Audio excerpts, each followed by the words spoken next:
हूं भगवान जगन्नाथ। मैं वही हूं जो युगों युगों से पूरी नगरी में रथ पर सवार होकर चलता आ रहा हूं।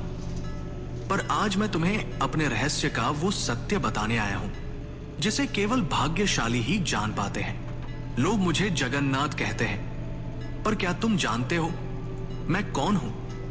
मैं वही हूं जो द्वारका में श्री कृष्ण था, वही जिसने अर्जुन को गीता सुनाई, वही जिसने राधा के प्रेम को साक्षात ईश्वरत्व में बदल दिया, वही जिसने अधर्म के सामने धर्म को विजयी बनाया। जब द्वारका का अंत हुआ, मेरा पार्थिव शरीर समुद्र में प्रवाहित कर दिया गया, पर मेरा हृदय, मेरा चेतन तत्व नष्ट नहीं हुआ। समुद्र में एक दिव्य काष्ठ पवित्र लकड़ी के रूप में प्रकट हुई और बहती हुई पुरी के तट पर आई। उसी समय राजा इंद्रद्युम्न ने मुझे स्वप्न में देखा। हे राजन, ये कोई साधारण लकड़ी नहीं, ये मेरा शरीर है, इससे मेरा विग्रह बनवाओ। राजा ने आदेश दिया। मूर्ति बनाने के लिए एक वृद्ध पुरुष प्रकट हुए। उन्होंने कहा, इन्हें गुप्त रूप से बनाऊंगा, कोई द्वार मत खोलना। वो कोई और नहीं, स्वयं विश्वकर्मा थे। जब मूर्तियां बन रही थी, रानी की चिंता बढ़ी।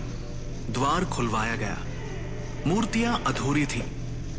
मेरे हाथ नहीं थे, मेरे चरण नहीं थे, पर तभी आकाशवाणी हुई, यही मेरा विराट रूप है, यही मेरा जगन्नाथ स्वरूप है, जहां मैं हर सीमा से परे हूं।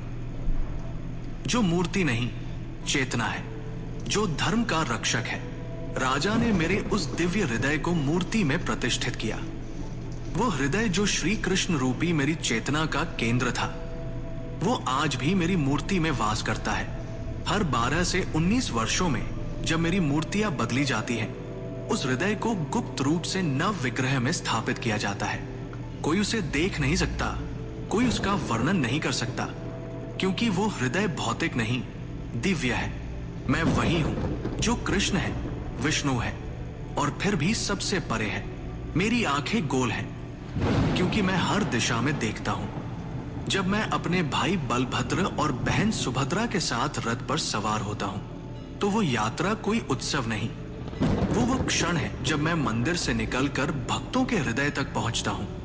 जब तुम मुझे सच्चे हृदय से पुकारोगे, ओम नमो भगवते जगन्नाथाय, तो तुम पाओगे कि मैं तुमसे कभी दूर था ही नहीं। मैं वही था तुम्हारे भीतर, तुम्हारी चेतना में।